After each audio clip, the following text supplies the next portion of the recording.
ఆంటోనియోలో, ఆస్టిన్లో, డాలస్లో, అటు కాలిఫోర్నియాలో, ఇటు న్యూయార్క్లో, అటు వర్జినియా అన్ని స్టేట్స్ తిరిగినాం. ఇక అట్లా 300, 400, 500 అట్లా పైసలన్నీ వస్తాయి కదా, అన్ని తీసుకొని మంచి ఎక్విప్మెంట్ తీసుకొని ఇక టాప్ ఎక్విప్మెంట్ అంతా తెచ్చుకున్నా.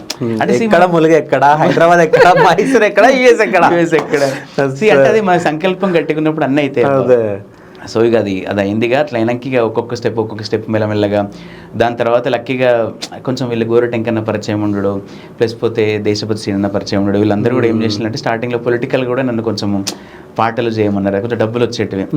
సో అట్లా ఇంకన్నా కానీ అంటే ఫస్ట్ ఎస్పి బాలసుబ్రహ్మణ్యం గారితో స్వచ్ఛ భారత్ అని ఒక పాట చేసినాము. అంటే బాలసుబ్రహ్మణ్యం గారు అంటే మనం చిన్నప్పటి నుంచి పుట్టి పెరిగినప్పుడు వాళ్ళతో పనిచేయడం అనేది అది అల్టిమేట్, అది వాళ్ళు చూడడమే మనకు వరం, అది పనిచేయడం అనేది అది గొప్ప విషయం అది. సో అట్లా బాలసుబ్రహ్మణ్యం గారితో కానీ, సో బాలుగారితో వందే మాతరం అని చెప్పేసి ఇవన్నీ చేసిరు అనుకుంటా. అవును, చేసిన స్వచ్ఛ భారత్ ఇదంతా చేసినాము.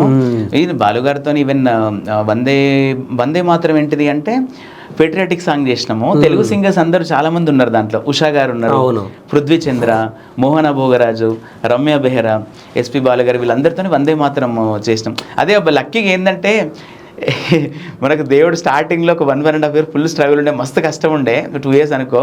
తర్వాత డైరెక్ట్ పెద్దోళ్ళని కనెక్ట్ చేసిండు నాకు. ఇప్పుడు ఒక 10-15 ఏళ్ళు ఇండస్ట్రీలో ఉంటే కూడా నీకు అవకాశం రాదు. నేను వెరీ బిగినింగ్లోనే గోర టెంకన్నయ్యతోని, ఇటు బాలసుబ్రహ్మణ్యం గారితో, సుశీలమ్మ గారితో, చిత్ర గారితో, శంకర్ మహాదేవన్ గారితో ఫస్ట్ 1-2 years అందరితో మనం పనిచేసినాం. అంటే వాళ్ళకు కూడా బాగా నచ్చేది మన డెడికేషన్ కానీ, మన హార్డ్ వర్క్ కానీ. ఇప్పుడు ప్రొడక్షన్ కూడా ఏంది, బయట 10 రూపాయలు అయితే కార్తిక్తో చేయించుకుంటే 5 రూపాయలలో మనకి ఇంత మంచి క్వాలిటీ వస్తుందని వాళ్ళకి కూడా ఉండే.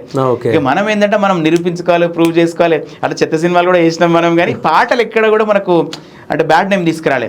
అది ఎట్లున్న పాటలు మంచిగా చేసేది.